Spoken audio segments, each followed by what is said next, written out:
మరి ప్రవచన గ్రంథం ఆఖరి పుస్తకం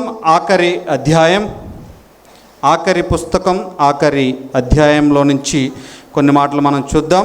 ఆఖరి పేజీ ప్రకటన గ్రంథం 22వ అధ్యాయం. ఎఫెక్ట్ చేంజ్ 7వ వచనం 22:7. ఇదిగో నేను త్వరగా వచ్చుచున్నాను, ఈ గ్రంథముల్లోని ప్రవచన వాక్యములను గైకొనువాడు ధన్యుడు. 12వ వచనం, ఇదిగో నేను త్వరగా వచ్చుచున్నాను, వాని క్రియల చొప్పున ప్రతివానికి ఇచ్చుటకు నేను సిద్ధపరిచిన జీతము నా యొద్ద ఉన్నది. 20వ వచనం,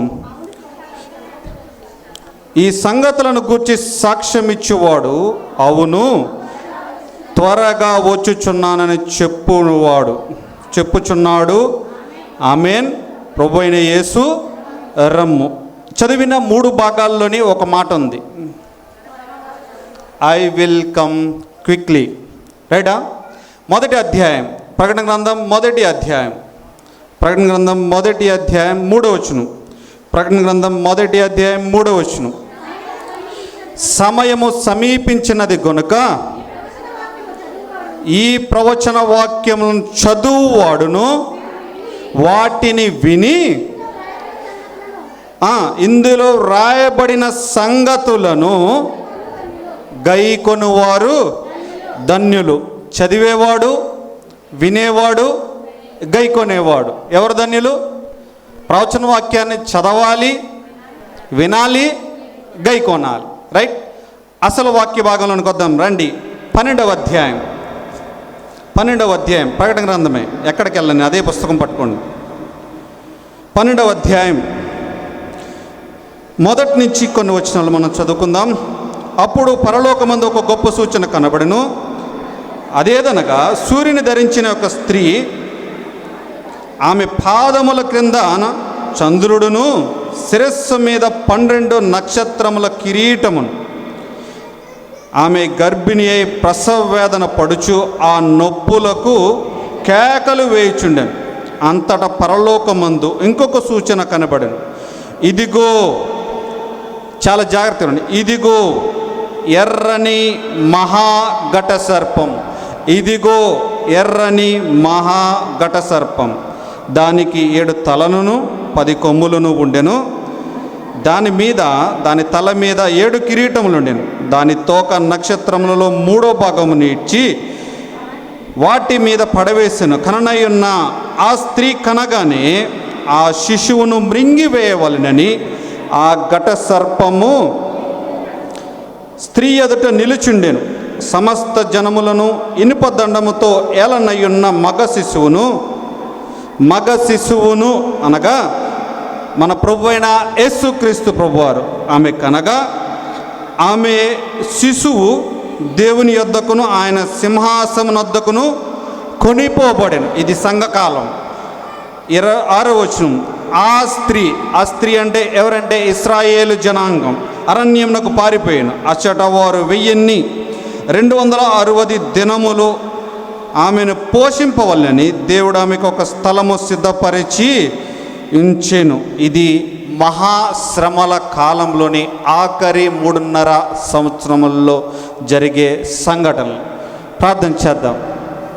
కృపా కనికరం కలిగిన మా తండ్రి, నామానికి వందనాలు స్తోత్రాలు చెల్లిస్తున్నాం.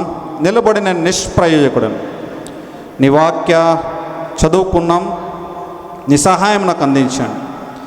నీ సంఘానికి ఏ మాటలైతే అవసరం ఆ మాటలు మీరే అందించి మహిమ ఘనత ప్రభావాలు మీరు పొందమని మా ప్రభువును మా రక్షకుడైనటువంటి క్రీస్తు యేసు ప్రభు వారి ఉన్నతమైన నామంలో అడిగి వేడుకొనుచున్నాం మా తండ్రి, ఆమేన్. ప్రభునందు ప్రియులారా, గత సంవత్సరం అంతటా కూడా 2వ రాకడ గురించి దాదాపుగా నవంబర్ నెల వరకు మీకు సందేశాలు అందించాను. దేవుని మందిరం, ద హౌస్ ఆఫ్ గాడ్, దేవుని ఇల్లు, దేవుని మందిరం, దేవుని ఇల్లు, సంఘము అనగా దీనిని దేవుని యొక్క ఇల్లు అని అన్నాం, హౌస్ ఆఫ్ గాడ్ అని అన్నాం. పరలోకపు గవిని అని జ్ఞాపకం తెచ్చాను. యాకోబు అనుభవాల్లోని దేవుని మందిరాన్ని గురించి మీకు చెప్పేటప్పుడు పరలోకపు గవిని, ద గేట్వే ఆఫ్ హెవెన్ అంటే పరలోకానికి వెళ్ళటానికి ద్వారం. మందిరంలోనికి రావాలంటే మనం ఎక్కడి నుంచి వస్తాం? ద్వారం నుండి. పరలోకానికి వెళ్ళాలన్నా కూడా ఇది పరలోకపు ద్వారం. ఈ రెండవ రాకడ సందేశాలు మీకు అందించి నవంబర్ వరకు అందించాను. చివరి వర్తమానం ఎవరైనా చెప్పగలుగుతారా? ఆఖరికి అందించిన వర్తమానం ఎనీబడి ఎవరైనా చెప్పగలుగుతారా? అందు గురించి నేను నిలబడిన ప్రతిసారి కూడా నేను చెప్పినవన్నీ కూడా మ్యాక్సిమం అవుట్లైన్స్ మరలా రెండోసారి చెప్పడానికి ప్రయత్నం చేస్తాను. ఏంటంటే ఆ మాటలు మీ హృదయాల్లో ఉండాలి. నేను చెప్పే వాక్యంలో ఎప్పుడు కూడా చాలా తక్కువ ఉదాహరణలు చెప్తాను. ఎందుకనంటే అపవాది ఎంత ప్రమాదకరమైన వాడనంటే చెప్పిన వాక్యం ఎవరు గుర్తుపెట్టుకోరు, నేను చెప్పిన ఉదాహరణ మాత్రం తప్పకుండా గుర్తుపెట్టుకుంటారు. అపవాది చేసే పని ఇది. సో లాస్ట్ ఇయర్ నేను చెప్పిన దేవుని మందిరం పరలోక గవి నేను చెప్పిన తర్వాత దేవుని మందిరం ఎత్తబడటం, సంఘం కొనిపోబడటం గురించి మీకు చెప్పాను. సంఘం కొనిపోబడటం అనేది ది డాక్ట్రిన్ ఆఫ్ ఇమ్మినెన్సీ అని చెప్పేసి ఒక సిద్ధాంతం ఉంది. ఆ సిద్ధాంతాన్ని జేఎన్ డార్బే అనే ఆయన దాన్ని తీసుకొచ్చాడు.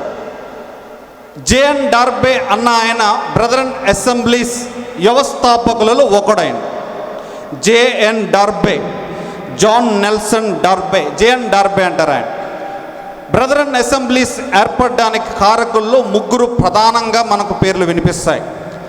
First one JN Darby, John Nelson Darby, George Muller, Neil Anthony Groves. వీరు ముగ్గురు కూడా బ్రదరన్ అసెంబ్లీస్ వ్యవస్థాపకులు. ఆనాటి కాలంలో ఇంగ్లాండ్ దేశంలో సామాన్య ప్రజలెవరూ కూడా మందిరాలలోనికి వెళ్ళే అవకాశం లేదు. ఎవరైతే సుప్రసిద్ధులు పైవారి కింద ఉన్నారో వారు మాత్రమే మందిరంలోకి వెళ్ళే అవకాశం ఉండేది. ఆ టైంలో మార్టిన్ లూథర్ కానివ్వండి, జాన్ వెస్లీ కానివ్వండి, ఇటువంటి వారు ఉంటున్న ఆ కాలంలో ఎవరు కూడా మందిరంలోనికి వెళ్లకుండా ఉండే కాలంలో ఈ జేఎన్ డార్బే అన్న ఆయన యేసు ప్రభు వారి యొక్క రాకడ వర్తమానాలు అందించాడు. ఆయన యేసు ప్రభు వారి యొక్క రాకడలో 2 అంచెలు ఉంటాయని జ్ఞాపకం తెచ్చాను. మొదటి అంచె ఆయన మధ్యాకాశంలోనికి వస్తాడు, సంఘంని కొనిపోవటం కొరకే. రెండవ అంచె ఏంటదనంటే ఒలీవ కొండ మీద ఆయన కాలు మోపుతాడు, ఇశ్రాయేలు జనాంగాన్ని ఏలటం కొరకే. ఈ 2 మాంజాలు కూడా మీకు జ్ఞాపకం తెచ్చాను. అప్పుడే ఆ రెండవసారి ఆయన ఒలీవ కొండ మీద పాదం మోపినప్పుడు 1000 ఏళ్ల పరిపాలన, కొత్త భూమి, కొత్త ఆకాశం ఇవన్నీ ఉంటాయి జ్ఞాపకం తెచ్చాను. క్రొత్త నిబంధన గ్రంథంలో దాదాపుగా 260 అధ్యాయాలలో 318 రిఫరెన్స్లలో రెండవ రాకడ గురించి చెప్పబడింది. అంటే రెండవ రాకడ ప్రాముఖ్యత చాలా ఉంది. ప్రకటన గ్రంథంలో మీకు తెలియజేశాను, ఇదిగో నేను త్వరగా వచ్చున్నాను, ఐ విల్ కమ్ క్విక్లీ. త్వరగా వస్తున్నాను కాబట్టి ఏం చేయమన్నాడు? ఈ గ్రంథాన్ని చదవాలి, వినాలి, గైకొనాలి. సంఘం ఎత్తబడిన తర్వాత సంఘం ఎత్తబడుతుంది. సంఘం ఎత్తబడాలి అని అంటే పాత నిబంధన సారాంశం మొత్తం కూడా యెహోవా మరియు ఇశ్రాయేలీలు. ఇది చాలా జాగ్రత్త గుర్తుపెట్టుకోండి. యేసు ప్రభువారు సిలువలో మరణించినంత వరకు కూడా ఇశ్రాయేలు జనాంగం కొరకే చేశాడు ఆయన. ఇది చాలా జాగ్రత్తగా వినవలసిన వాక్యం. యేసు ప్రభువారు ఎప్పుడైతే ఆయన సిలువలో తన రక్తాన్ని చిందించాడో అప్పుడు సర్వ మానవాళికి రక్షణ దొరికింది. ఆయన వచ్చింది తన స్వకీయుల యొద్దకు. మీరు సువార్తలు అన్నీ చదవండి. నశించిన ఇశ్రాయేల్ యొద్దకే నేను వచ్చానన్న. పాత నిబంధన అంతా సారాంశం ఏంటిదంటే యెహోవా మరియు ఇశ్రాయేలీలకు ఆయన నీతి సూర్యుడి కింద వచ్చాడు. ద సన్ ఆఫ్ రైచస్నెస్ అంటారు. ఆయన నీతి సూర్యుడి కింద ఆయన ఇశ్రాయేలీల కొరకు వచ్చాడు. మలాకీ గ్రంథం ఆఖరి అధ్యాయం ఆఖరి వచనాల్లో అయ్యే రాయబడి ఉన్నాయి. ఇశ్రాయేలీల కొరకే ఆయన నీతి సూర్యుడి కింద వచ్చాడు. కొత్త నిబంధన సారాంశం ఏంటంటే యేసుక్రీస్తు ప్రభువారు మరియు సంఘం. యేసుక్రీస్తు ప్రభువారు మరియు సంఘం. సంఘానికి ఆయన వేకువ చుక్క కింద రాబోతున్నాడు, మార్నింగ్ స్టార్ కింద. అయితే యేసు ప్రభువారు భూమి మీదకి రాకుండా మధ్యాకాశంలోనికి వచ్చేటప్పుడు 3 పనులు ఒకేసారి జరుగుతాయని మీకు నొక్కి చెప్పాను. ఆర్భాటంతోనూ, ప్రధాన దూత శబ్దముతోనూ, దేవుని బూరతోను. ఆర్భాటముతోనూ, ప్రధాన దూత శబ్దముతోనూ, దేవుని బూరతోనూ, ఈ 3 కూడా ఒకేసారి జరిగినప్పుడు ఎవరైతే నమ్ముకుని రక్షింపబడి ప్రభు బల్లలో పాలు పంపులు పొందుతున్నారో వారందరూ కూడా అదృశ్యమైపోతారు. అందరూ కూడా అదృశ్యమైపోతారు, కొనిపోబడతారు. సంఘం ఎప్పుడైతే ఎత్తబడిందో, ఎత్తబడిన తర్వాత మహాశ్రమల కాలం ప్రారంభమవుతుంది. 7 ఏండ్ల మహాశ్రమల కాలం, ద గ్రేట్ ట్రిబ్యులేషన్ పీరియడ్ అంటారు. 7 ఏండ్ల శ్రమల కాలంలో జరిగేది ఆ 7 ఏండ్ల శ్రమల కాలాన్ని దానియేలు 70 దివారములు అంటారు. దానియేలు 70 దివారాలు మీకు 2వ రాకడ సందేశంలో చివరి సందేశం అందిస్తాను ప్రభు చిత్తమైతే. ఆ 2వ రాకడలో 7 ఏండ్ల శ్రమల కాలంలో సంఘం ఎలాంటి సూచనలు లేని సంభవాన్ని చెప్పాను. ఆ సంఘం ఎత్తబడ్డాన్ని ఇంగ్లీష్లో ర్యాప్చర్ అంటారు. సంఘం ఒకటేసారి బలవంతంగా కొనిపోబడుతుంది, బలవంతంగా తీసివేయబడుతుంది. భూమి మీద సంఘం అప్పటి వరకు ఉంటుంది. బలవంతంగా పరిశుద్ధాత్మ దేవుడు ఎవరైతే నమ్ముకున్న వారిని బలవంతంగా కొనిపోబడతాడు. ఆ కొనిపోబడ్డాన్ని సంఘం ఎత్తబడుట లేదంటే కనుక ర్యాప్చర్ అని అంటారు. అయితే ఆ ర్యాప్చర్ జరిగేటప్పుడు ఎలాంటి సూచనలు కానీ సంభవాలు కానీ జరగవు. అంత మాత్రమే కాదు, అది ఆశ్చర్యకరమైన సంభవం జ్ఞాపకం తెచ్చాను. ఎన్నిక చేయబడిన వారికి, అంటే ప్రభువు బల్లలో ఎవరైతే పాలు పంపులు పొందుతున్నారో వారు మాత్రమే ఎత్తబడతారని జ్ఞాపకం తెచ్చాను. అంత మాత్రమే కాదు, ఆ ఏదైనా వనంలో తీర్పు తీర్చబడింది. అంత మాత్రమే కాదు, ఆ తీర్పు తీర్చబడిన తర్వాత సంఘం ఎత్తబడిన తర్వాత క్రీస్తు న్యాయపీఠం ఎదుట నిలబడతానని జ్ఞాపకం తెచ్చాను. క్రీస్తు న్యాయపీఠం ఎదుట నిలబడేది ఎవరనంటే పాపులు కాదు, పరిశుద్ధులు మాత్రమే. ప్రభు బల్లలో పాలు పంపులు పొందేవారు మాత్రమే, వారు మాత్రమే క్రీస్తు న్యాయపీఠం ఎదుట నిలబడతారు. క్రీస్తు న్యాయపీఠం ఎదుట నిలబడినప్పుడు అక్కడ తీర్పు తీర్చబడతాది. ఆదికాండ గ్రంథంలో మనం గమనించినట్లయితే ఏదైనా వనంలో ఆదామునకు తీర్పు తీర్చబడింది. జలప్రలయం ద్వారా భక్తులకు తీర్పు తీర్చబడింది. అంత మాత్రమే కాదు, కలువరిగిరిలో క్రీస్తు మన పాపముల కొరకే ఆయన తీర్పు తీర్చబడ్డాడు. భూమి మీద తీర్చబడిన తీర్పులలో అత్యంత క్రూరమైనది యేసు ప్రభువారు సిలువ వేయబడటం. ఈ పాపి కొరకే ఆయన రక్తం కార్చడం, ఆయన నిందించబడటం, ఆయన హింసింపబడటం, ఆయన మన కొరకే కలువరిగిరిలో కార్చిన అమూల్యమైన రక్తధారలు. ఆ తీర్పు ఎవరు తీర్చారంటే స్వయంగా తండ్రి అయిన దేవుడే తన కుమారుని మీద తీర్పు తీర్చాడు. ఇది అత్యంత ప్రమాదకరమైన తీర్పు. ఆదికాండ గ్రంథం నుంచి జలప్రలయం కానివ్వండి, ఆదాముది కానివ్వండి, ఏదైనా కానివ్వండి, వీటన్నిటికంటే అత్యంత భయంకరమైన తీర్పు యేసు క్రీస్తు ప్రభువారి కలువరిగిరిలో తీర్పు తీర్చబడటం.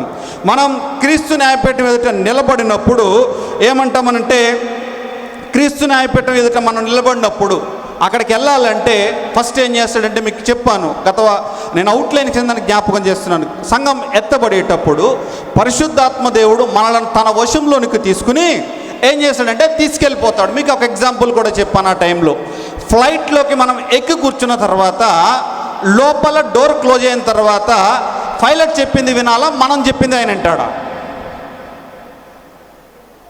అరే, ఇక్కడ ఉన్న వాళ్ళు చాలామంది ఫ్లైట్ ఎక్కారు కదా, పైలట్ చెప్పిన మాటే వినాలి. అలానే సంఘం ఎత్తబడేటప్పుడు పరిశుద్ధాత్మ దేవుని వశంలోనికి వెళ్ళిపోయిన తర్వాత మనం ఆయన ఆధీనంలోనికి వెళ్ళిపోతాం. అప్పుడు మనం ఎత్తబడుతుంది. అప్పుడు ఏమవుతుందనంటే పాపులు పరిశుద్ధులు ఇద్దరి కింద విభజింపబడతారు. పాపులు కింద భూమి మీద ఉండిపోతారు, పరిశుద్ధులు ఎత్తబడతారు. అంత మాత్రమే కాదు, అదే సమయంలో మీకు గత వారం జ్ఞాపకం తెచ్చాను, యోబు జీవితంలో చెప్పేటప్పుడు ఈ చీకిపోయే దేహం కొరకే మనిషి పడే పోకలాడుకుని జ్ఞాపకం తెచ్చాను. అప్పుడు దేహ విమోచన జరుగుతుంది. దేహ విమోచన జరగటం అని అంటే యేసుక్రీస్తు ప్రభువారు 3వ దినమున లేపబడినప్పుడు తన శరీరాన్ని ముట్టుకోవడానికి ప్రయత్నం చేసిన వారికి చెప్పాడు, నేను మహిమ శరీరంతో ఉన్నాను, నన్ను ముట్టుకోవద్దు అని చెప్పాడు యేసు ప్రభువారు. అలానే మన దేహం, ఈ దేహానికి ఉన్న జబ్బులు కానివ్వండి, ఇవన్నీ కూడా దేహ విమోచన జరిగే కాలం, సంఘం ఎత్తబడేటప్పుడు నీ దేహం అంతా కూడా దేహ విమోచన కింద జరుగుతుంది. నీ దేహం మహిమ శరీరం కింద మార్చబడుతుందని జ్ఞాపకం తెచ్చాను. అంత మాత్రమే కాదు, పరిశుద్ధాత్మ పరిశుద్ధులను తీసుకొని ఆయన మధ్యాకాశానికి వెళ్ళిపోతాడని జ్ఞాపకం తెచ్చాను. క్రీస్తు న్యాయపీఠం ఎదుట నిలబడినప్పుడు చాలా విషయాలు, మనం ఎలా బ్రతికాము, ఎలా ఉన్నాము, భూమి మీద ఏం చేసామన్నది ప్రతీది దేవుడు లెక్క రాస్తాడు, ప్రతీది కొలుస్తాడు. ఈ భూమిని కొలవాలంటే మనకు ఒక కొలమానం ఉంటుంది.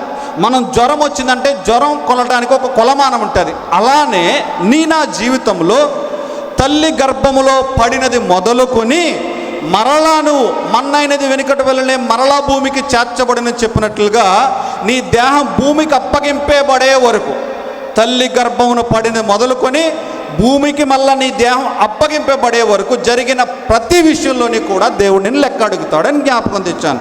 ఆ దినాన క్రీస్తు న్యాయపీఠం ఎదుట నిలబడినప్పుడు నా సహోదరులతో నేను వ్యవహరించిన విధానం, నా సంబంధాలను దేవుడు లెక్కల్లోకి తీస్తాడని జ్ఞాపకం తెచ్చాను. అంత మాత్రమే కాదు, నేను జీవించిన కాలంలో నా దేహంతో జరిగించిన ప్రతి ఒక్క కార్యం, అది మంచిదైనను సరే చెడ్డదైనను సరే, కొరింథీ పత్రిక 2వ కొరింథీ పత్రిక 5వ అధ్యాయంలో రాయబడినట్లుగా దేహముతో జరిగించిన ప్రతి వాటి నిమిత్తమే దేవుని ఎదుట నీవు నేను కూడా లెక్క అప్పగించాలి. అంత మాత్రమే కాదు, ఆ దినాన నేను చేసిన పని బయటపడుతుంది. దేవుని కొరకే రక్షింపబడిన తర్వాత సువార్థికుడి కింద ఉన్నానా, సేవకుడి కింద ఉన్నానా, పెద్ద కింద ఉన్నానా, పరిచారకుడి కింద ఉన్నానా, సభ్యుడి కింద ఉన్నానా, ఏ విధంగా ఉన్నప్పటికీ కూడా నీవు దేవుని కొరకే చేసిన పని ఏదైతే ఉంటుందో దానికి దేవుడు నీకు లెక్కగట్టి నీ జీతం నీకు ఇస్తాడు అని జ్ఞాపకం తెచ్చాను. అంత మాత్రమే కాదు, దేవుని మందిరంతో నీకున్న సంబంధాన్ని కూడా దేవుడు లెక్కల్లోకి తీసుకుంటాడని జ్ఞాపకం తెచ్చాను. ఆ దినం మనం ప్రత్యక్షపరచబడే దినం, క్రీస్తు న్యాయపీఠం ఎదుట నిలబడే దినం. అంత మాత్రమే కాదు, ఆ దినం బయలుపరచబడే దినం అని జ్ఞాపకం తెచ్చాను. ఏం బయలుపరచబడతాయని ముందు చెప్పేశాను ఆల్రెడీ. ఏమేం బయలుపరచబడతాయి? మనం దేహంతో జరిగించినవి, జరగలేని అన్నీ బయలుపరచబడతాయి. ఒక పెళ్ళికి వీడియో షూటింగ్ తీసిన తర్వాత మనం ఎలాగైతే వీడియోని మనం చూసుకుని మనం ఇలానే ఉన్నామా, వీడియోలో మనం ఆ టైంలో ఇలానే అన్నామా, అయ్యో ఇలా ఎందుకన్నాం, ఇలా అనుకుంటుంటే బాగున్ను అనుకుంటాం చూడండి. అలానే దేవుడు నీ జీవితంలో జరిగిన ప్రతి ఒక్క విషయాన్ని కూడా క్రీస్తు న్యాయపీఠం ఎదురు నిలబడినప్పుడు ఆయన చూపిస్తాడని జ్ఞాపకం తెచ్చాను. అంత మాత్రమే కాదు, ఆ దినాన్ని మనం మెప్పు పొందుతాం, ఆ దినాన్ని మనం కిరీటాలు పొందుతాం జ్ఞాపకం తెచ్చాను. 5 రకాల కిరీటాలు జ్ఞాపకం తెచ్చాను మీకు అప్పుడు నేను. అక్షయ కిరీటం, జీవ కిరీటం, ఆనంద కిరీటం, మహిమ కిరీటం, నీతి కిరీటం. ఈ 5 కిరీటాలు ఒక్కొక్క ఎవరి వారి పనుల చొప్పున వారికి ఇవ్వబడతాయని జ్ఞాపకం తెచ్చాను. అంత మాత్రమే కాదు, ఒక మాట మీకు గత వారం కూడా జ్ఞాపకం తెచ్చాను. నాయకులు నమ్మకమైన పెద్దలకు ఇచ్చే కిరీటం అని చెప్పాను, మహిమా కిరీటం. మా మహిమానందం మీరే కదా అన్నాడు పౌలు. మహిమ కిరీటం ఉంటుందని చెప్పాను. అంత మాత్రమే కాదు, నువ్వు ఒకవేళ 2వ రాకడ కొరకే ఎదురు చూస్తే గనక 2వ రాకడ కొరకే ఎదురు చూసే వారికి కూడా ఒక కిరీటం ఉంది, నీతి కిరీటం ఉందని చెప్పి పౌలు జ్ఞాపకం చేసి తిమోతి పత్రికలో. అంత మాత్రమే కాదు, ఆ దినాన్న మనకు ఆయన అధికారాన్ని ఇస్తాడని జ్ఞాపకం తెచ్చాను. క్రీస్తు న్యాయపీఠం ఎదుట నిలబడినప్పుడు ఇవన్నీ కూడా మనకు జరుగుతాయి. ఆ క్రీస్తు న్యాయపీఠం ఎదుట మనం పైన 7 ఏండ్లు విందులో ఉంటున్నప్పుడు కింద భూమి మీద మహాశ్రమలు ప్రారంభమవుతాయని జ్ఞాపకం తెచ్చాను. 3.5 సంవత్సరాలు ఏమైతేనేమో కొద్దిపాటి శ్రమలతో ప్రారంభమవుతుంది. చివరి 3.5 సంవత్సరాలు అత్యంత భయంకరమైన శ్రమల కాలం భూమి మీద జరగబోతుంది. ఇది సత్యం. ముందున్న వాక్యంలో జ్ఞాపకం చేస్తాను. అంత మాత్రమే కాదు, 7 ఏండ్ల శ్రమలను గురించి మీరు జ్ఞాపకం తెచ్చాను. మీరు జ్ఞాపకం తెచ్చండి. క్యాలెండర్లు ఎప్పుడైనా మీరు గమనించారా? క్యాలెండర్లో మీకు ఆ 7 ఏండ్ల మహాశ్రమల కాలాన్ని యాకోబు ఆపద కాలం, శ్రమల కాలం, అంత మాత్రమే కాదు యెహోవా దినం, ఉగ్రత దినం, గొర్రెపిల్ల యొక్క ఉగ్రత దినం, మహాదినం, మహాశ్రమలు, అంత మాత్రమే కాదు ఘోరమైన శ్రమ దినం అని కూడా చెప్పాడు. దానికి సంబంధించిన రెఫరెన్స్ అన్నీ మీరు ఇంటికి వెళ్తారు, క్యాలెండర్లో చెక్ చేయండి, ఉంటాయి. అంత మాత్రమే కాదు 7 ఏండ్ల శ్రమల కాలంలో ఎవరెవరు ఉంటారు అని అంటే దేవుణ్ణి ఎరిగిన వారు మొదటిగా, అంత మాత్రమే కాదు ప్రభు అయిన యేసుక్రీస్తు సువార్తకు లోబడిన వారు. దేనికి లోబడినళ్ళు? ప్రభు అయిన యేసుక్రీస్తు సువార్తకు లోబడిన. ఆఖరి దినం, సభల ఆఖరి దినంలో కొంతమంది మేము బాప్తీసం తీసుకుంటామని తీర్మానం చేసుకున్న వారు చేతులు ఎత్తినట్టు నాకు గుర్తు. అది ఎవరైనా మీ తల్లిదండ్రులతో చెప్పారా? సంఘంతో డిస్కస్ చేశారా? చెయ్యెత్తారు, మర్చిపోయారా? ఇదే సువార్తకు లోబడకపోవటం అంటే ఇదే.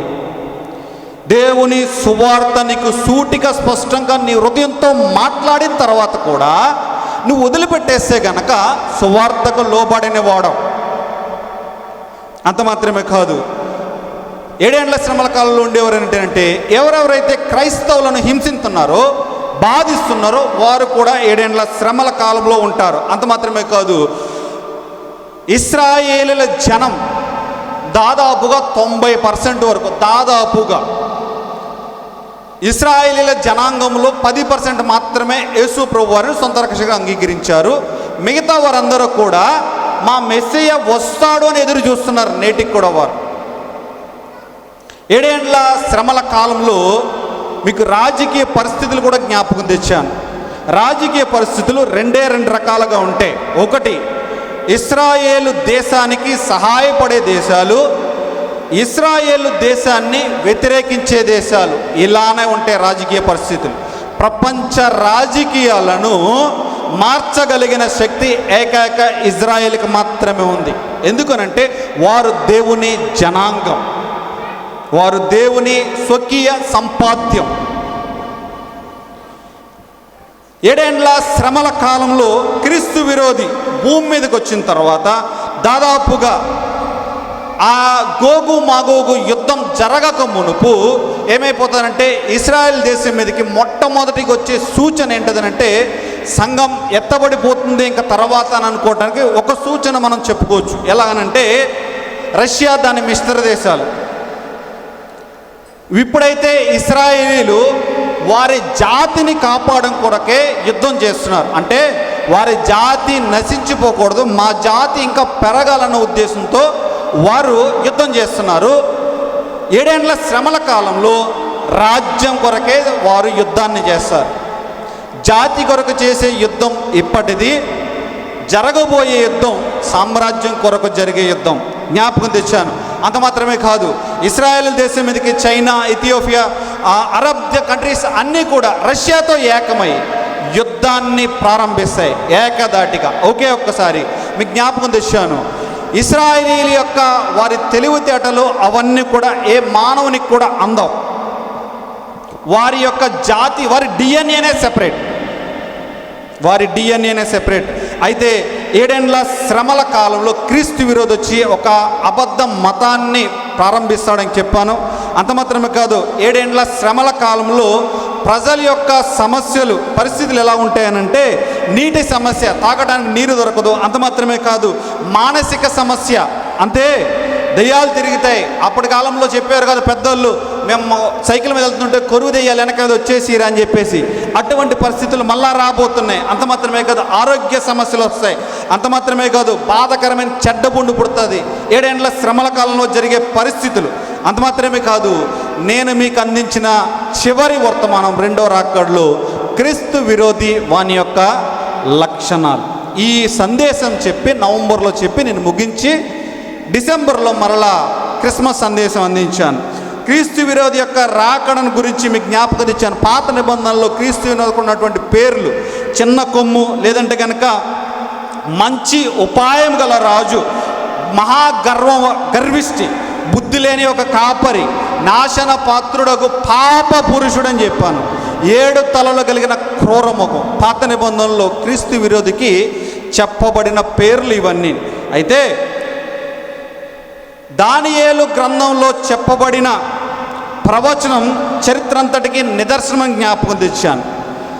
7 ఏండ్ల శ్రమల కాలం రాబోతుంది అనటానికి మనం చరిత్ర చూసినప్పటికి కూడా చరిత్ర తెలుస్తుంది. బబులోను సామ్రాజ్యం సింహంతో పోల్చబడిందని చెప్పాను. అంత మాత్రమే కాదు, మాదీయ పారసీక సామ్రాజ్యం ఎలుగుబంటితో పోల్చబడింది. గ్రీకు సామ్రాజ్యం చిరుతపులితో పోల్చబడింది. రోమా సామ్రాజ్యం అయితే క్రూర మృగముతోటి పోల్చబడింది చెప్పి జ్ఞాపకం తెచ్చాను మీకు నేను. అయితే యూరోపియన్ కంట్రీస్ అన్నీ కూడా ఏకమై ఇజ్రాయెల్ దేశం మీదకి యుద్ధానికి వస్తాయి. అప్పుడు క్రీస్తు విరోధి ఒక సామ్రాజ్యాన్ని ఏర్పాటు చేస్తాడని చెప్పాను. అంత మాత్రమే కాదు, క్రీస్తు విరోధి యొక్క లక్షణాలు ఎలా ఉంటాయనంటే యూరోపియన్ కంట్రీస్లో నుంచే క్రీస్తు విరోధి వస్తాడు. ఎందుకనంటే యూదా జాతిలో నుంచి రాడు.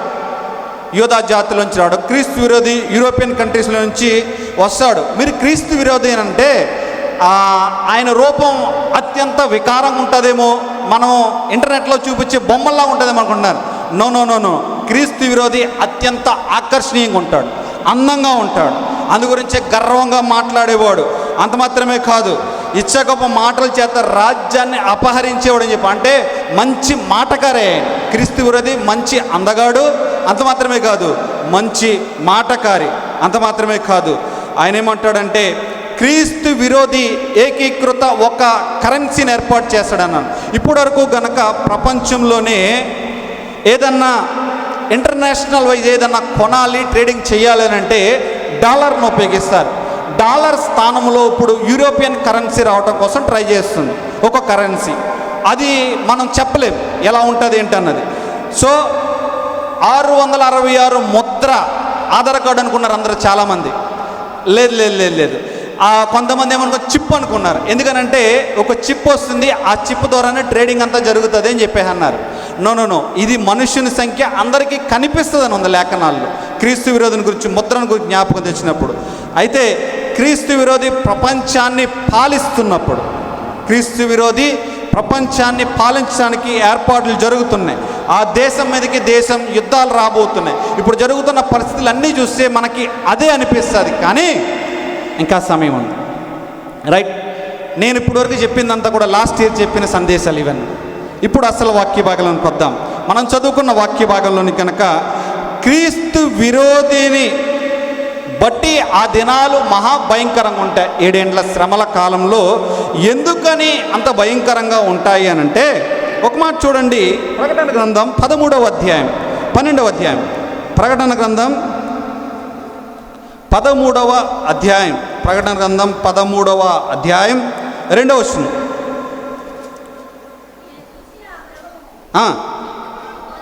చిరుతపులిని పోలి ఉండెను,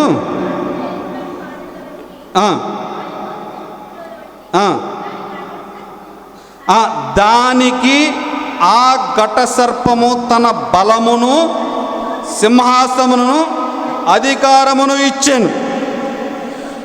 చాలండి. దానికి ఆ ఘట సర్పానికి తన బలాన్నంతా ఇచ్చాడు. ఎర్రని మహాఘట సర్పం అన్న దగ్గర నేను 2 సార్లు రిపీట్ చేశాను మీకు మాట. ఈ ఎర్రని ఘట సర్పం వెనుకలో ఉన్నది ఎవరు అసలు?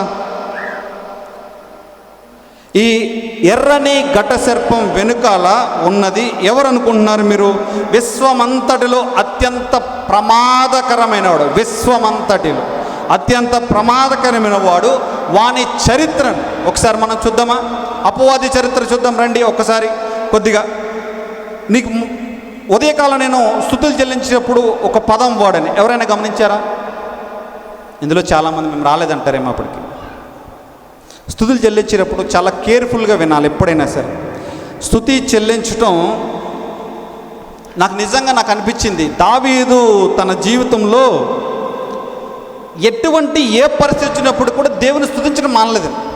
అందుగురించి దావీదును దేవుడు నా హృదయానుసారుడైన మనుషుడు అని చెప్పి స్టేట్మెంట్ ఇచ్చేశాడు.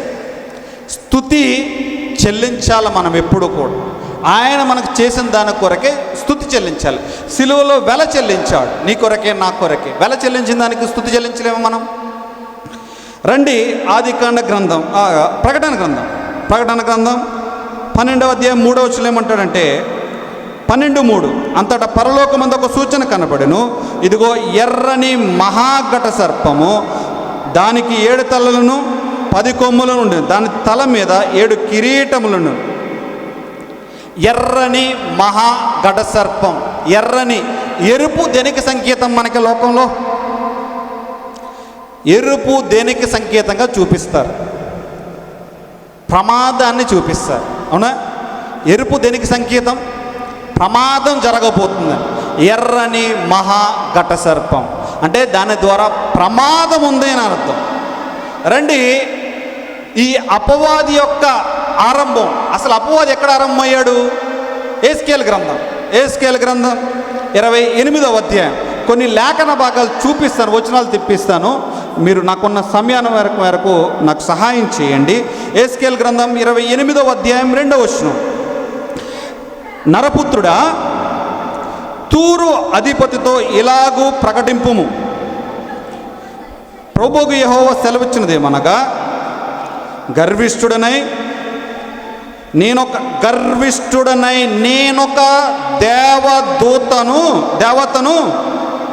దేవతనైనట్టు సముద్రం మధ్యను ఆసీనుడై ఉన్నాను అని నీవు అనుకుంటున్నావు. నీవు దేవుడవు కాక మానవుడివై ఉండియు దేవునికి తగినంత అభిప్రాయము కలిగి ఉన్నావు. నీవు దానియేలు కంటే జ్ఞానవంతుడు, నీకు మర్మమేమీ లేదు. నీ జ్ఞానము చేతను నీ వివేకము చేతను ఐశ్వర్యము నొందితివి. నీ ధనాగారంలోనికి వెండి బంగారము తెచ్చుకొంటివి. నీకు కలిగిన జ్ఞానాతిశయము చేతను వర్తకము చేతను విస్తారమైన ఐశ్వర్యము సంపాదించుకుంటివి. నీకు ఐశ్వర్యము కలిగినదని నీవు గర్వించిన వాడవైతివి. 12వ వచనం. నరపుత్రుడా, తూరు రాజు గూర్చి అంగలార్చ వచనమెత్తి ఇలాగూ ప్రకటింపు, ప్రభు అయిన యెహోవా సెలవిచ్చిందేమనగా, పూర్ణ జ్ఞానమును సంపూర్ణ సౌందర్యమును గల కట్టమునకు మాదిరివి. ఇది జాగ్రత్తగా చదవండి. వచనం 13వ వచనం. దేవుని తోటయగు ఏదేనులో నీ ఉంటివి. మాణిక్యము, గోమేధికము, సూర్యకాంతపు మణి, రక్తవర్ణపు రాయి, సులిమాని రాయి, మరకతము, నీలము, పద్మరాగము, మాణిక్యము ఏ రత్నాలండి? అమూల్య రత్నముల చేతను బంగారముతోనూ నీవు అలంకరింపబడి ఉన్నావు.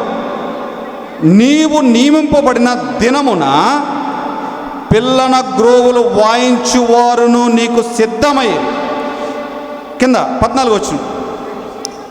ఈ మాట చాలా జాగ్రత్తగా ఉంది. అభిషేకము నొందిన ఎవరండి? కెరూబు. ఈ మాట జాగ్రత్త గుర్తుపట్టుకోండి. కెరూబు, దేవుని తోట, కెరూబు ఒక ఆశ్రయముగా నీవు ఉంటివి. అందుకే నేను నిన్ను నియమించి ఉన్నాను. దేవునికి ప్రతిష్ఠింపబడిన పర్వతం మీద నీవు ఉంటివి. కాలుచున్న రాళ్ల మధ్య నీవు సంచరించుచుంటివి. నీవు నింపబడిన దినము మొదలుకొని నీయందు పాపము కనబడు వరకు ప్రవర్తన విషయంలో నీవు యథార్థుడుగా ఉంటివి. చాలండి. అపవాది ఎవరండి? ఒక కెరూబు. దేవుని యొక్క సింహాసనాన్ని సంరక్షించుట కొరకే ఏర్పరచబడిన ఒక కెరూబు, అభిషేకించబడిన కెరూబు ఆయన.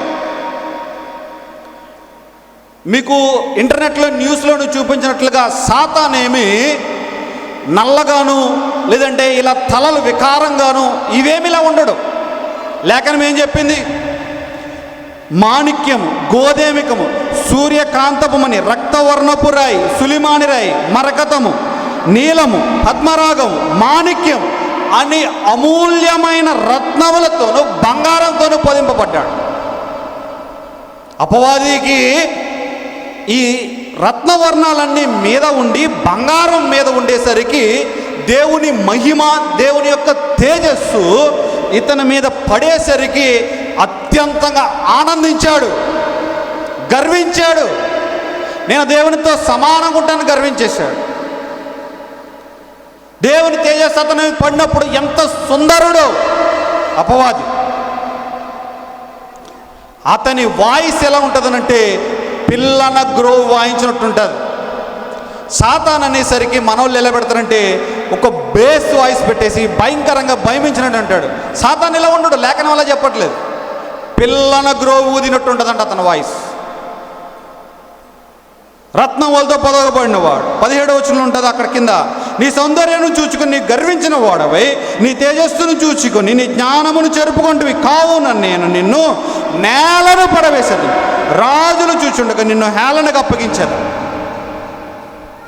ఎప్పుడైతే గర్వించాడో ఈ కెరూబు గర్వించిన తర్వాత అత్యంత సుందరుడు, రత్నవర్ణాలతో పొదిగింపబడినవాడు, అమూల్యంతో పొదింపబడు, అమూల్యమైన రాయలతో పొదిగింపబడినవాడు, బంగారంతో పొదిగింపబడినవాడు ఏం చేశాడంటే నేలకు పడవేయబడ్డాడు. దీని తర్వాత భాగ్యం నేను కంటిన్యూ చేస్తాను చూడండి. యెషయా గ్రంథం 14వ అధ్యాయం 12వ వచనం, తేజో నక్షత్రమా వేకువ చుక్క నీవెట్లు ఆకాశం నుండి పడితివి, జనములను పడగొట్టి నీవు నేల మట్టుకు ఎట్లు నరకబడితివి, నేను ఆకాశంలోకి ఎక్కిపోయేదని, దేవుని నక్షత్రములకు పైగా నా సింహాసనం హెచ్చింతును, ఉత్తర దిక్కునున్న సభాపర్వతం మీద కూర్చుందును, మేఘమండలం మీదకి ఎక్కుదును, మహోన్నతులతో నన్ను సమానిగా చేసుకుందును అని నీ మనసులో అనుకుంటేవి కదా. నీవు పాతాళంలో నరకములకు మూలకు త్రోయబడితివే. అతని యొక్క అతిశయాన్ని బట్టి దేవుడు క్రిందకు నెట్టేశాడు, దేవుని సముఖం నుంచి పడేశాడు. దేవుని సముఖం దగ్గర ఆయన సింహాసనానికి సంరక్షకుడిగా ఉండవలసిన కెరూబు ఇది. ఈ కెరూబు ఏం చేసిందనంటే కిందకు పడవేయబడ్డది. మనం ఇందాక చదువుకున్నాం కదా, ప్రకటన గ్రంథం 12వ అధ్యాయం 4వ వచనం ఏమందంటే దాని తోక ఆకాశ నక్షత్రములలో, అంటే దేవదూతల యొక్క సమూహం 3వ భాగం నీడ్చి వాటిని భూమి మీద పడవేసాను. నక్షత్రం యోబు గ్రంథంలో అంటాడు ఉదయ నక్షత్రములు ఏకముగా కూడి పాడిరని ఉంటుంది. ఇతను తేజో నక్షత్రం, యెషయా గ్రంథంలో రాయబడింది కదా, తేజో నక్షత్రమా వేకువ చుక్క. ఇతను ఒక నక్షత్రం. ప్రకటన గ్రంథంలో అక్కడ 4వ వచనం అంటే 3వ భాగము నీడ్చి భూమి మీద పడేసని ఉంటుంది. అంటే ఈ కెరూబుతో పాటు ఎవరైతే సహాయకరంగా ఉన్నారో ఈ కెరూబుల్లో 3వ వంతు భూమి మీదకి పడవేయబడ్డారు. ఈ కెరూబుతో పాటు ఉన్నవారు దేవుని మీదకి వారు ఏం చేసినట్టు తిరుగుబాటు చేశారు. వీళ్ళే ఆకాశమందలి తిరిగే యొక్క దయ్యాలనుకుంటాం మనం, ఏమన్నా అనుకోండి. వీళ్ళే ఎవరు చనిపోయిన ఎవ్వరూ మరలా తిరిగి రారు. ఆత్మ దాన్ని దయచేసి దేవుని యొద్దకు వెళ్ళిపోనుంది. మీరు భయపడే అపవిత్రాత్మ దయ్యాలు అనుకునేది ఏంటంటే 3వ వంతు కెరూబులు కిందకు భూమి మీద పడవేయబడ్డాయే అవే. దీని గురించి ఎఫెసీయులకు రాయబడిన పత్రికలో చాలా తేటదలంగా రాశాడు. మనకు కనిపించే ఆకాశం ఏదైతే ఉన్నదో వాతావరణం, అది మొదటి ఆకాశం. గ్రహాలు మిగతా అవన్నీ ఉండేదేమో 2వ ఆకాశం. ఈ 2వ ఆకాశం పైన దేవుని యొక్క తేజస్సు కలిగిన పరలోక పట్టణం, దేవుని యొక్క ఉన్నతమైన నివాసం, దేవుని నివాసం 3వ ఆకాశం. ఆ 3వ ఆకాశం ఎక్కడా లేదు, కనిపించదు మనకు. అది ఎఫెసీయులకు రాయబడిన పత్రిక 6వ అధ్యాయం 11వ వచనం చూడండి ఒక మాట, మీరు అపవాది తంత్రములను ఎదిరించుటకు శక్తిమంతులకు దేవుడిచ్చి సర్వాంగ కవచం ధరించుకొనిడి. 12వ వచనం 6:12, ఏలయనగా మనం పోరాడినది శరీరాలతో కాదు కానీ ప్రధానులతోనూ అధికారులతోనూ ప్రస్తుత అంధకార సంబంధులకు లోకనాథులతోనూ, ఇది చదవండి జాగ్రత్తగా, ఆకాశ మండలమందున్న ఏంటిదండి దురాత్మల సమూహం. దురాత్మల సమూహం. దేవుని దగ్గర నుంచి కిందకు పడిపోయిన 3వ వంతు ఉన్నదే కెరూబులు, ఈ దూతల సమూహమే. ఈ పరిశుద్ధాత్మ అపవాది యొక్క క్రియలను జరిగించకుండా నియంత్రిస్తున్నాడు. కాబట్టే మనం ఇలా ఉండగలుగుతున్నాం. ఒకానొక దినాన సంఘం ఎత్తబడినప్పుడు, పరిశుద్ధాత్మ దేవుడు భూమి మీద నుంచి తీసివేయబడినప్పుడు భూమి మీద ఉన్న వారి పరిస్థితి ఎలా ఉంటుందో ఒక్కసారి ఆలోచించండి. ఈ పరిశుద్ధాత్మ దేవుడే మనకు జరిగే పరిస్థితులకు గనక అడ్డగించకపోతే, అపవాదిని అడ్డగించకపోతే, వాడు పెట్టే భయంకరమైన ఆ శ్రమలు చాలా ఘోరంగా ఉంటాయి. నమ్మిన ప్రతి వారిలోనూ పరిశుద్ధాత్మ దేవుడు ముద్రించబడ్డాడు. మనం ఒక ముద్రను సీల్ ఉంది. పరలోకంలో మనం వెళ్ళటానికి నమ్మి రక్షింపబడి ప్రభు వలలో పాలు పొందుతున్న వారి మీద ఒక సీల్ ఉంది. కాలేజ్ కానీ స్కూల్ కానీ సర్టిఫికెట్ తీసుకున్న తర్వాత దాని మీద సీల్ ఉంటేనే అది వెలిడిటీ, లేదంటే నో యూజ్, అది డూప్లికేట్ అంటారు. అలానే పరిశుద్ధాత్మ దేవుడు మీ హృదయం మీద సీల్ వేశాడా, నీవు నమ్మితే ఆయన నీ మీద సీల్ వేస్తాడు. నమ్మకపోతే కనుక అపవాది యొక్క తంత్రాలకు, అపవాది చేస్తున్న కీడంతా భూమి మీద కనుక జరిగిస్తున్న అపవాది యొక్క దాడినంతటినీ అడ్డుకునేవాడు ఎవడంటే పరిశుద్ధాత్మ దేవుడు. అపవాది ఏమి చేయాలన్నా కూడా భూమి మీద దేవుని అనుమతి తప్పనిసరి. అందుకే కదా యోబుని హింసించాలనుకున్నప్పుడు దేవుని దగ్గరికి వెళ్ళి ఏం చేశాడు? పర్మిషన్ తీసుకున్నాడు.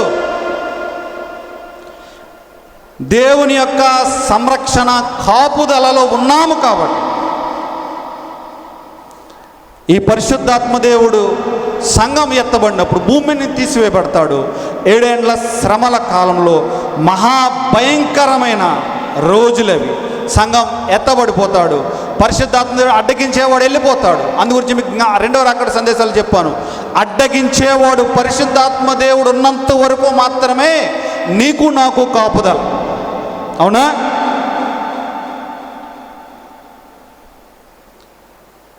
నేను చిన్నప్పుడు ఏదన్నా ఇంటికాడ ఎక్కడన్నా ఆడుకోవటానికి వెళ్ళి ఇంటి దగ్గర లేని మా నాన్న వచ్చేసరికి కేకేస్తారు. ఎక్కడికి వెళ్ళో గోల్కెళ్ళ ఆడతాక క్రికెట్ ఆడితే ఎక్కడికి వెళ్ళానని చెప్పేసి వెంటనే కొట్టడానికి వచ్చేటప్పుడు మా సీమన్ బుల్లాన్ ఉన్నాడు అని అంటే ఐ ఆమ్ సేఫ్, ఉన్నాడంటే నేను సేఫ్. ఏమన్నాడు? వెళ్ళి మా బుల్లాన్ దగ్గర స్టూల్ దగ్గర మిషన్ కుట్టి ఇక్కడ పక్కన కూర్చుండే వెంటనే ఇలా వచ్చారు అనుకో, చంపారండి చంపే ఇలా ఇసిరాడు అనుకో, మా నాన్నటి నుంచి వెళ్ళిపోతాను. ఇంక రాడే అక్కడ ముందుకు అడిగాడు. అది నా సేఫ్. అప్పుడు పరిశుద్ధాత్మ దేవుడు కూడా అపవాది యొక్క క్రియలను జరిగించకుండా అలానే అడ్డుకుంటున్నాడు. ఒకానొక దినాన పరిశుద్ధాత్మ దేవుడు భూమి నుంచి ఎత్తబడతాడు, తీసివేయబడతాడు. ఆ శ్రమల కాలంలో నీవు నేను కూడా తట్టుకోలేము. అయితే అపవాది యొక్క లక్ష్యం ఏంటి? అసలు అపవాది లక్ష్యం ఏంటి? ప్రకటన గ్రంథం 12వ అధ్యాయం 2వ వచనంలోనే. ప్రకటన గ్రంథం వదిలిపెట్టద్దు మీరు, 12వ అధ్యాయంలోనే ఒక చేయి పెట్టి ఉండించండి. 2వ వచనం. ఆమె గర్భిణి అయి ప్రసవ వేదన పడుచు ఆ నొప్పులకు కేకలు వేయుచుండెను. అంతటా పరలోకమందుకు ఒక సూచన కనబడెను. 13వ వచనం. ఆ ఘట సర్పము తాను భూమి మీద పడదోయబడి ఉండట చూచి ఆ మగ శిశువును కనిన స్త్రీ, మగ స్త్రీ అన్నాడు అక్కడ. స్త్రీ అంటే ఇశ్రాయేలు జనాంగం. అపవాది యొక్క లక్ష్యం ఏంటదనంటే ఆ స్త్రీని హింసించానని ఉంది కదా. స్త్రీ అంటే ఎవరన్నాను? ఇశ్రాయేలు జనాంగం. ఇశ్రాయేలు జనాంగాన్ని హింసించటమే అపవాది యొక్క లక్ష్యం. దేవుని ప్రజలను, దేవుని స్వకీయ సంపాద్యమైన ఆయన ప్రజలను హింసించడమే అపవాది లక్ష్యం. అపవాది దేవుని ప్రజలను ఎప్పటి నుంచి లక్ష్యంగా పెట్టుకున్నాడు హింసించడం? ఆదికాండ గ్రంథానికి వెళ్దాం రండి. ఆదికాండ గ్రంథం 3వ అధ్యాయం వచనాలు చెప్తున్నాను, కొన్ని విషయాలు తిప్పండి. 3వ అధ్యాయం 9వ వచనం. దేవుడైన యెహోవా ఆదామును పిలిచి నీవెక్కడ ఉన్నానని. చాలండి. దేవుడు ఆదామును పిలిచాడు. పండు తిన్నది ఎవరు? అసలు పండు తిన్నది ఎవరు? అవ్వ కదా. మరి దేవుడు అవ్వను అడగడం అనేసి ఆదాముని ఎందుకు అడుగుతున్నాడు? కుటుంబ వ్యవస్థలో శిరస్సు పురుషుడే. దేవుడు ఆదాముకి అధికారాన్ని ఇచ్చాడు. ఆదాముని సృజించిన తర్వాత మీరు భూమిని ఏలండి అన్నాడు. ఏలుడి అన్న పదం ఉంటుంది, మీరు జాగ్రత్తగా గమనించండి. ఏలుడి ఏలుడి, మీరు భూమిని నింపండి, ఏలండి అన్నాడు. ఏలే అధికారం ఎవరికి ఇచ్చాడు? దేవుడు ఆదాముకి ఇచ్చాడు. అయితే ఆదాము అవ్వ అయితే తెలియక తినేసిందేమో ఒకవేళ పండు, కానీ ఆదాము తెలిసి తిన్నాడు. తినొద్దని చెప్పిన పండు అని తెలిసి తిన్నాడు. ఆదాము అపవాదికి ఎప్పుడైతే లోబడ్డాడో తనకు ఇచ్చిన ఏలే అధికారాన్ని అపవాది దొంగిలించేశాడు. తెలుసా? సాతాను ఆరంభం నుంచి అంది, 3వ అధ్యాయంలో నుంచే మానవుణ్ణి ఏలమని దేవుడు భూమిని ఇస్తే ఆ అధికారాన్ని పాపము చేసి పాపము ద్వారా సాతానుకు అప్పగించాడు, అపవాదికి అప్పగించాడు. ఏమంటాడంటే అపవాదికి అప్పగించాడు అంటానికి రుజువు ఏంటో తెలుసా? లూకా సువార్త 4వ అధ్యాయంలో యేసు ప్రభువారు ఆయన ఒక కొండ మీదకి కొనిపోబడినప్పుడు 4వ అధ్యాయం 5వ వచనం ఏమంటాడంటే, అప్పుడు అపవాది ఆయనను తీసుకొని పోయి భూలోక రాజ్యములన్నిటిలో 1 నిమిషంలోనే ఆయనకు చూపించి ఈ అధికారం అంతయు ఏంటదండి? ఈ అధికారం ఆదాముకి ఇచ్చిన అధికారాన్ని ఆదాము ఏం చేశాడు? పాపము చేసి సాతానుకు అప్పగించాడు. ఈ రాజ్యములో మహిమైన గిప్పింతను అది నాకు అప్పగింపబడి ఉన్నది. మన కుటుంబాలలో స్త్రీలు చేసిన తప్పులు కూడా దేవుడు నిన్ను నన్ను లెక్క అడుగుతాడు. ఎందుకనంటే కుటుంబానికి శిరస్సు ఎవరు? పురుషుడు. అవ్వ చేసిన తప్పుకి దేవుడు ఎవరిని పిలిచాడు? ఆదాముని పిలిచాడు. అలానే కుటుంబ వ్యవస్థలో శిరస్సు అధికారాన్ని కలిపాడు, సాతానికి అధికారాన్ని అప్పగించాడు. అయితే ఆదికాండం 3వ అధ్యాయం 15వ వచనంలో ఒక మాటను చూడండి. అక్కడ 3:15, మరియు నీకును స్త్రీకిని నీ సంతానమునకును ఆమె సంతానముకును. స్త్రీ సంతానం అన్నాడు. ఆ స్త్రీ ప్రకటన గ్రంథం 12వ అధ్యాయంలో చెప్పబడిన ఇశ్రాయేలు జనాంగం. ఆమె గర్భిణి, ప్రసవ వేదన పొడిచిన నొప్పులు, కేకలు వేయుచుండెను అన్నాడు. 12వ అధ్యాయం ప్రకటన గ్రంథం 12వ అధ్యాయంలో దాని తోక ఆకాశ నక్షత్రంలో 3వ భాగం నుంచి వాటి భూమి మీద పడవేసి కననయ్యున్న ఆ స్త్రీ ఆ శిశువును మృంగవలెనని. ఈ పదం చాలా జాగ్రత్తగా వచ్చి, శిశువును మృంగవలెనని ఆ ఘట సర్పము స్త్రీ ఎదుట నిలుచుండెను. సమస్త జనములను ఇనుప దండముతో ఏలనయ్యున్న మగ శిశువును ఆమె కనగా ఆమె శిశువు దేవుని యొద్దకును ఆయన సింహాసనం వద్దకును కొనిపోబడును. ఇశ్రాయేలు దేశం మీదకి దాడి జరగటం ఇప్పుడే ప్రారంభమైంది అనుకుంటున్నారా?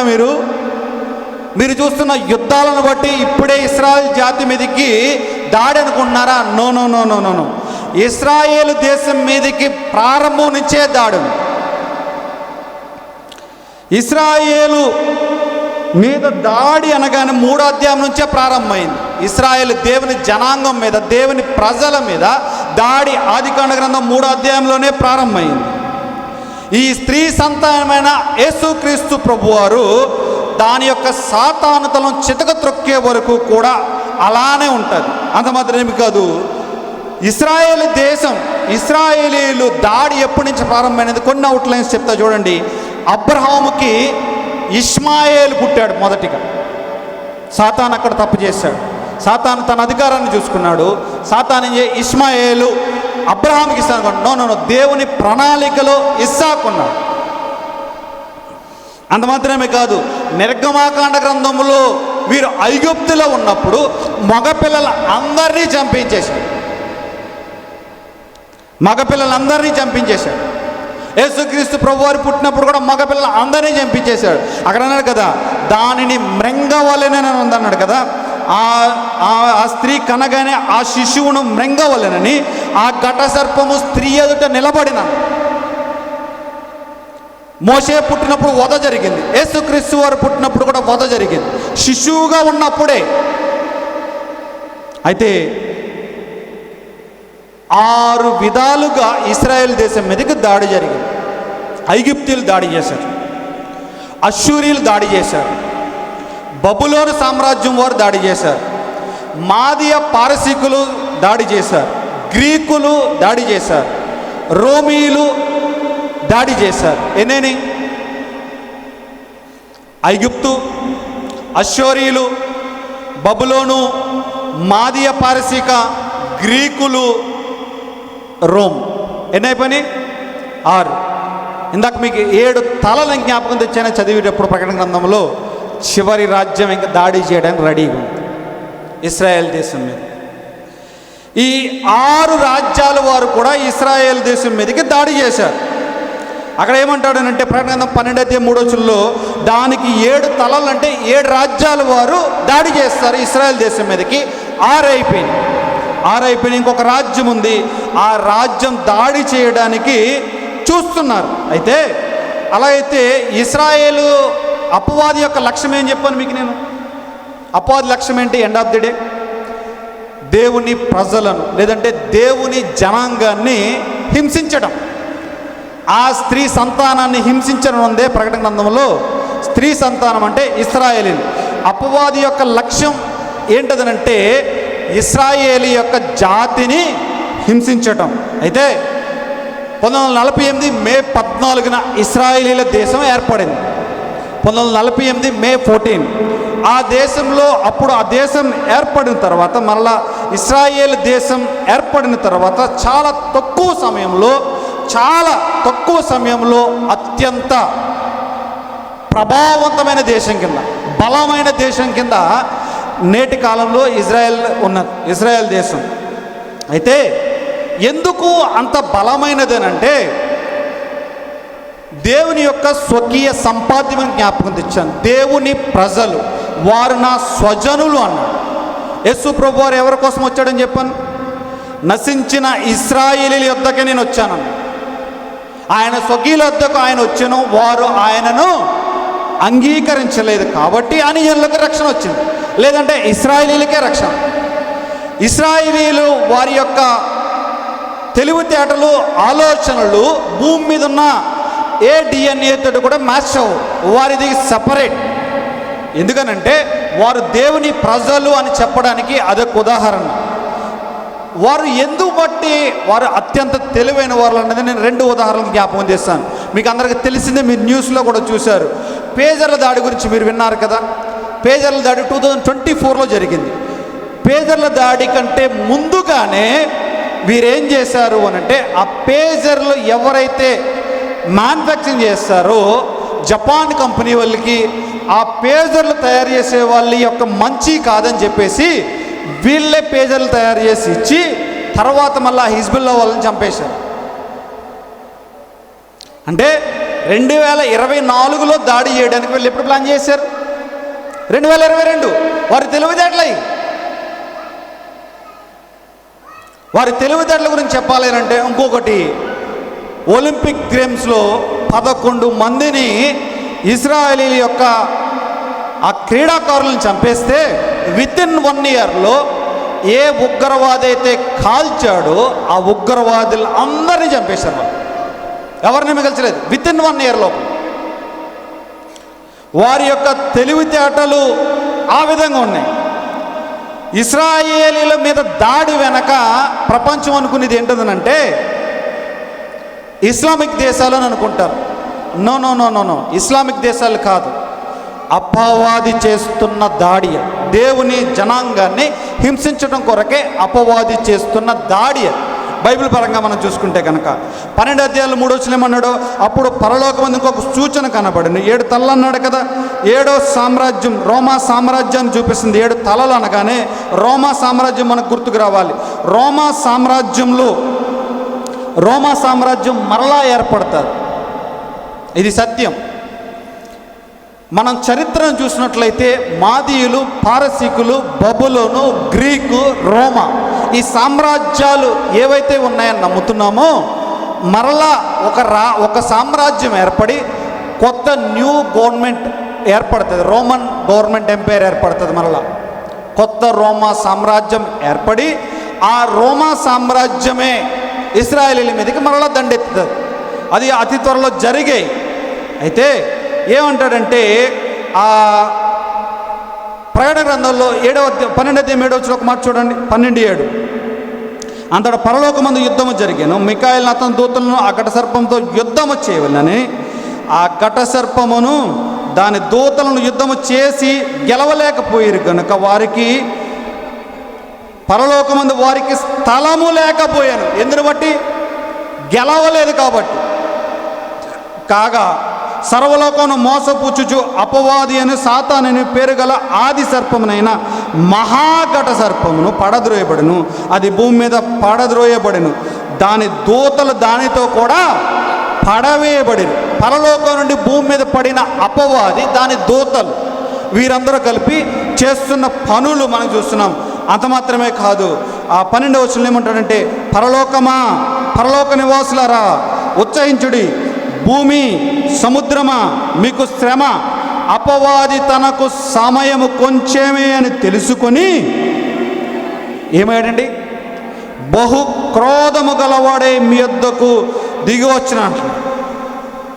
13వ వచనంలో ఘట సర్పము తాను భూమి మీద పడదోయబడి ఉండడం చూసి ఆ మగ శిశువు కనిన స్త్రీని హింసించెను. అంటే ఇశ్రాయేలు జనాంగాన్ని హింసించడమే అపవాది యొక్క లక్ష్యం. అయితే నీవు నేను అనుకుంటున్నట్టు నరకం నా కొరకు కాదు ఏర్పాటు చేయబడింది. నరకం నీ కొరకే నా కొరకే కాదు. నరకం ఏర్పాటు చేయబడింది అపవాది కొరకు మాత్రమే. కానీ ఆదాము ఎలాగైతే ఏలే అధికారాన్ని కోల్పోయి అపవాదికి ఏలే అధికారాన్ని ఇచ్చాడు, నీవు నేను కూడా పాపము చేసి పాపాన్ని బట్టి అపవాది వెళ్తున్న దానిలోకి నీవు నేను వెళ్ళిపోతున్నాను.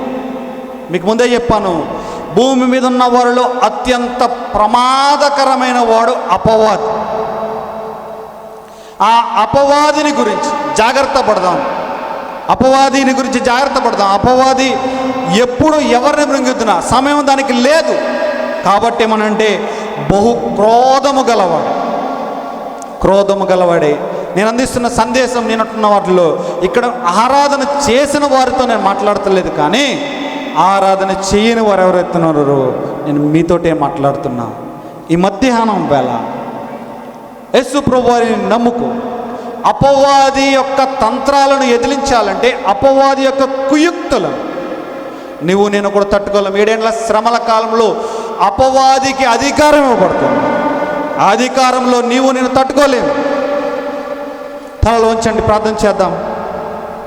అపవాది బంధకాల్లో నుండి, అపవాది యొక్క బంధకాల్లో నుండి నీవు నేను విడిపింపబడాలి అంటే ఆ స్త్రీ కనిన కుమారుడు మన ప్రభు అయిన యేసుక్రీస్తు ప్రభువారు కలువరిలో రక్తం కార్చాడు. అపవాదికి దాసులమైన మనలను విడిపించడానికి, పాపమునకు దాసులమైన మనలను విడిపించడానికి ఆయన నీతికి దాసులుగా చేశాడు. నీవు నేను కూడా పాపముల చేతను అపరాధముల చేతను చచ్చిన వారు. నీవు నేను కూడా చచ్చిపోయిన స్థితిలో ఉన్న నిన్ను నన్ను కూడా ఆయన ఏం చేశాడంటే సిలువ రక్తము ద్వారా కలువరిగిరిలో నీ పాపములను నా పాపాలను తుడిచివేసి నీకు నాకు మరలా జీవాన్ని ఇచ్చాడు. నూతన జన్మ అంటే అదే. నీ పాపం నుండి నీవు విడిపింపబడమే నూతన జన్మ. అపవాది తంత్రాలు చూసాం, అపవాది కుయుక్తిని చూసాం, అపవాది యొక్క లక్షణాలు చూసాం. అపవాది నుంచి విడిపింపబడతానికి నువ్వు సిద్ధంగా ఉన్నావా? అపవాది నుంచి విడిపింపబడటానికి సిద్ధంగా ఉన్నావా? లేదంటే కనుక ఆ శ్రమల కాలంలో, 7 ఏళ్ల శ్రమల కాలంలో ఆ శ్రమలను తట్టుకుంటాం. ఏ మానవుడు కూడా ఆ శ్రమలను తాళలేడు. అటువంటి శ్రమల నుంచి విడిపించడానికి ఏకైక మార్గం మన ప్రభు అయిన యేసుక్రీస్తు ప్రభువారు. ఒకే ఒక్క పని, నా ప్రభువు నా కొరకే కలువరిగిరిలో రక్తం కార్చాడు, సిలువలో రక్తం కార్చాడు ఆయన. నే నడచి చేసిన పాపంబుకై నీ కాళ్ళలో చీలల్ గ్రోచేరిగా, నే నడచి చేసిన పాపంబుకై నీ కాళ్ళలో చీలల్ గ్రోచేరిగా, నా వ్యసనముల నెల్ల భరించెను మన్నించెను. కలువారి సిలువలో బలి అయితివా, కరుణించి నన్ను రక్షించితివా, నన్ను రక్షించితివా. ప్రేమానమ్మకం కలిగిన మా తండ్రి, ఈ ఘనమైన నామానికి వందనాలు స్తోత్రాలు చెల్లిస్తున్నాం. విత్తబడిన వాక్యాన్ని నీరు కట్టండి, ఫలింపజేయండి. అవునైనా అపవాది యొక్క తంత్రముల్లో నుండి మేము విడిపింపబడ్డాం. నీ పరిశుద్ధాత్మ ముద్ర మా మీద వేసినందుకే వందనాలు స్తోత్రాలు చెల్లిస్తున్నాం. అపవాది బంధకాల నుండి మమ్మల్ని విడిపించినందుకే వందనాలు స్తోత్రాలు చెల్లిస్తున్నాం. మా ప్రాణం పోకముందేనైనా మా మధ్యలో ఉన్న అనేకులు నమ్మని వారు నమ్ముకుని ఈ రాజ్యంలో ప్రవేశించే భాగ్యాన్ని మీరు మాకు అనుగ్రహించుతారండి. యుద్ధమైన వాక్యాన్ని నీరు కట్టి ఫలింపజేయమని, తగిన కాలంలో ప్రతిఫలం అనుగ్రహించమని మా ప్రభువును మా రక్షకుడును మా విమోచకుడైనటువంటి క్రీస్తు యేసు ప్రభు వారి ఉన్నతమైన నామంలో ప్రార్థన చేయుచున్నాం మా తండ్రి. ఆమేన్.